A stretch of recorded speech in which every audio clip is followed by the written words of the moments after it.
अस्सलाम वालेकुम मेरे समझदार पाकिस्तानियों। मेरा नाम रेहान तारिक है और आप मेरा यूट्यूब चैनल और फेसबुक पेज देख रहे हैं। करोड़ दरूद आका दो जहां नबी मेहरबा मोहम्मद मुस्तफ़ा सल्लल्लाहु अलैहि वसल्लम पर। इस और इस उम्मीद के साथ इस व्लॉग का आगाज़ करते हैं कि अल्लाह रब्बुल इज़्ज़त इस मुल्क के फैसला साजों के दिलों में समझदार पाकिस्तानियों के लिए नरमी पैदा कर दे। जिस वक्त मरियम नवाज शरीफ का इनकलाब सड़कों पर गश्त कर रहा था, जिन दिनों वोट को इज्जत दो का नारा लगाया जा रहा था, एंटी जनरल बाजवा और anti general Faiz Hamid campaign जारी थी, अभी जनरल बाजवा के साथ डील कामयाब नहीं हुई थी, तो उस वक्त सड़कों पर पाकिस्तान मुस्लिम लीग नून के सपोर्टर्स, चाहने वाले, मियाँ के नारे लगाने वाले, मरियम नवाज शरीफ की गाड़ी के इर्द गिर्द जमा होने वाले एक ही नारा फजा में बुलंद करते थे कि डरते हैं बंदूकों वाले एक निहत्ती लड़की से। अब वो लड़की निहत्ती थी या नहीं थी, लेकिन पोर्ट्रे और पोस्टर यही किया जा रहा था कि मरियम नवाज शरीफ इनकलाब का इस्तारा बनी हुई है। मरियम नवाज ने इस्टाब्लिशमेंट की ईंट से ईंट बजाने का तहैया किया हुआ है। मरियम नवाज मुल्क में तब्दीली लेके आएंगी। मरियम नवाज मुल्क में सिविल सुप्रीमेसी लेके आएंगी। फिर मरियम नवाज शरीफ साहिबा ने खुद अपनी ज़बान से अदा किया कि मुझे इक़्तिदार तक का रास्ता आता है, उस रास्ते के लिए सिर्फ पाँव पकड़ने पड़ते हैं। अब हम ये तो नहीं कहेंगे कि पाँव किसके पकड़े और पाँव किस जगह पकड़े गए, लेकिन मरियम नवाज शरीफ वोट को इज्जत दो के नारे को पसे पुश डालकर इनकलाब को तर्क करके बिलाखिर हुकूमत में आ गई और इस वक्त पाकिस्तान के सबसे बड़े 12.5 करोड़ नफूस पर मुश्तमिल सूबा पंजाब की वजारत आला उनके पास है। अब एक और निहत्ती लड़की है और उस निहत्ती लड़की से मुतल्लिक आज जब ये नारा बुलंद हुआ कि डरते हैं बंदूकों वाले एक निहत्ती लड़की से, तो मुझे मरियम नवाज शरीफ साहिबा के लिए लगने वाला नारा याद आ गया, जो असल में किसी वक्त मोहतरमा शहीद बेनज़ीर भुट्टो के लिए लगा था। अब मरियम नवाज तो निहत्ती थी या नहीं थी, इस बारे में आप खुद बेहतर फैसला कर सकते हैं। वो लड़की जिसका बाप 3 बार वजारत उज़्मा की कुर्सी पर विराजमान रहा हो, वो लड़की जो सोने का चम्मच लेके पैदा हुई हो, वो लड़की जिसके चचा बारहा पाकिस्तान के सबसे बड़े सूबे की वजारत आला के मनसब पर विराजमान हो, वो जो रायवेंड महल में रहती हो, वो जिसके पास लग्जरी, जिसके पास ऐशो इशरत सब कुछ हो, जिसका ताल्लुक पाकिस्तान की लोअर मिडिल और मिडिल क्लास से ना हो बल्कि वो पाकिस्तान की लीड से ताल्लुक रखती हो, वो किस कदर निहत्ती होगी आप अंदाजा कर सकते हैं। लेकिन आज जिस निहत्ती लड़की को असर के वक्त 14 माह कैद रखने के बाद छोड़ा गया, उसको मगरिब के वक्त फिर गिरफ्तार कर लिया गया। उस निहत्ती लड़की का नाम सनम जावेद है और सनम जावेद का कसूर ये है कि वो पाकिस्तान तहरीक इंसाफ की मतवाली है, पाकिस्तान तहरीक इंसाफ की खिलाड़ी है।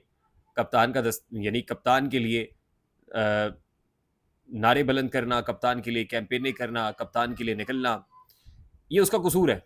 और उसके ऊपर जो इल्ज़ामात हैं, दर इल्ज़ामात के बाद अभी जिस वक्त मैं ये व्लॉग रिकॉर्ड कर रहा हूँ, तो ये खबर मुझ तक पहुँची है कि जिस वक्त सनम जावेद को इस्लामाबाद की मातहत अदालत ने आज रिहा करने का हुक्म दिया, तो उस वक्त उनकी वालदा और उनके वालिद साहब और फिर उनके हस्बैंड उनको लेने के लिए उनके शौहर भी मौजूद थे। और एडवोकेट मियाँ अली इशफाक का नाम तो आप जानते होंगे। बारहा इमरान रियाज खान जब जब गिरफ्तार हुए हैं, तो मियाँ अली इशफाक उनके दोस्त भी हैं और उनके वकील भी होते हैं, और बहुत से लोग ऐसे हैं जिनकी वकालत मियाँ अली इशफाक करते हैं। मैं इस मामले के ऊपर भी आता हूँ।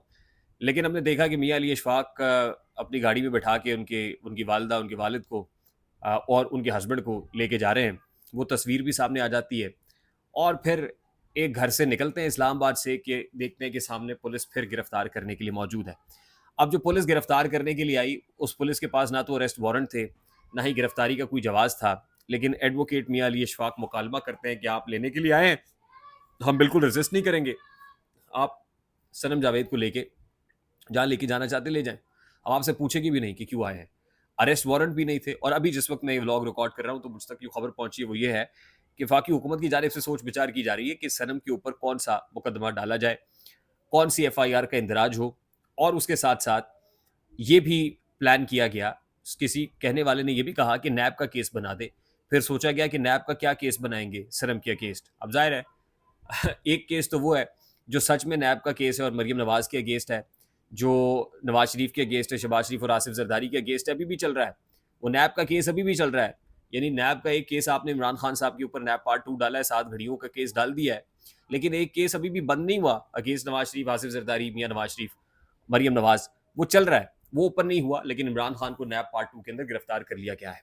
अब सनम ने तो कोई किसी मुल्क से घड़ी नहीं ली, نہ ہی کوئی لگزوریس لائف ہے، نہ ہی کوئی بنگلے ہیں، نہ کوئی جائیدادیں. اچھا یہ ساری چیز اب ایک طرف، یعنی 14 ماہ کی گرفتاری کے بعد صنم جاوید کو ایک بار پھر دھر لیا گیا ہے. اب یہ باتیں بھی ہو رہی تھی کہ صنم جب رہا ہوگی تو مخصوص نشست، خاص طور پہ پنجاب، یہ سوال ہو رہا تھا جی پنجاب میں صنم جاوید کو مخصوص نشست پر بطور ایم پی اے آنا چاہیے پاکستان تحریک انصاف کی طرف سے، یا بطور ایم این اے پاکستان تحریک انصاف کو صنم جاوید کو نیشنل اسمبلی کے اندر لے کے آنا چاہیے. اب یہ سوال ہو ہی رہا تھا. اور پھر کسی نے یہ بھی کہا، کسی دیوانے نے، کہ صنم جاوید اگر پنجاب اسمبلی کے اندر آ جائے گی تو مریم نواز کا کیا ہوگا. یعنی وہ مریم نواز کو تو ایک آنکھ نہیں بھاتی، وہ تو بہت کھٹکتی ہے. تو کیا یہی وجہ تو نہیں ہے کہ مریم نواز نے اس سے پیشتر کے صنم کہیں ایم پی اے بن کے پنجاب اسمبلی میں آتی ہے اور کہیں مریم نواز سے آمنا سامنا ہو جاتا ہے، یا پنجاب اسمبلی میں کھڑے ہو کہ مریم نواز کے خلاف کو نعرہ بلند کر دے گی تو کیا ہوگا.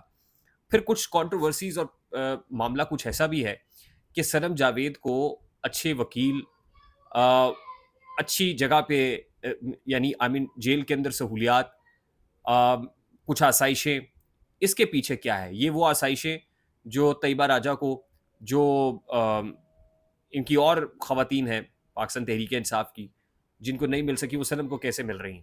لیکن سوال تو پھر یہ بھی ہے کہ صنم ہی بار بار گرفتار کیوں ہوتی؟ طیبہ راجہ وغیرہ کی ضمانت ہوگی، صنم کو کیوں دھر لیا جاتا ہے؟ پھر یہ بھی کہا گیا کہ صنم جو ہے وہ شاید اسٹیبلشمنٹ کے ساتھ، اس کا کوئی باپ کا، اس کے والد کا یا بیک گراؤنڈ کہیں نہ کہیں کوئی کنیکشن ہے، اور پھر اس کے باپ جو ہے پیپلز پارٹی سے تعلق رکھتے ہیں اور نون لیگ کے لوگوں سے بھی ملتے ہیں. تو صنم جاوید کے پیچھے کچھ اور ہے. پھر آج میاں علی اشفاق جو ہے ان کو کہا جاتا ہے کہ جی اسٹیبلشمنٹ کو ریپرزینٹ کرتے وکیل ہیں.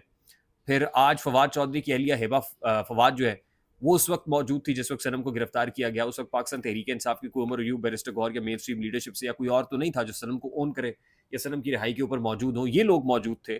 تو کہیں یہ سارا معاملہ جو ہے کھٹکتا بھی ہے، اور پھر انہوں نے آسانی سے صنم کو جانے بھی دیا.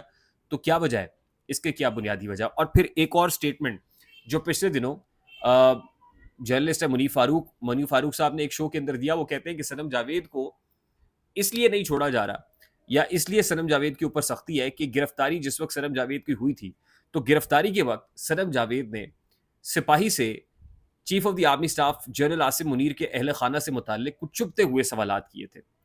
Chief of the army staff general Asim Munir کے اہل خانہ سے متعلق کیونکہ چبھتے ہوئے سوالات ایک سپاہی سے کیے گئے جو گرفتار کرنے کے لیے آیا تھا، تو آپ سمجھ لیجئے کہ صنم کو رہا کیوں نہیں کیا جا رہا. اب یہ ساری چیزیں دال میں کچھ کالا بتاتی ہیں کہ معاملہ اتنا سادہ نہیں ہے جتنا سادہ بتایا جا رہا ہے. ہمیں توجہ کرنی پڑے گی، غور کرنا پڑے گا. ایک تو پاکستان تحریک انصاف کی قیادت صنم کے بارے میں کیا سوچ رہی ہے، طیبہ راجہ کی سٹیٹمنٹس بھی دیکھنے پڑیں گے، اور پھر کچھ اور لوگ جو بات کرتے ہیں وہ بھی دیکھنا پڑے گا.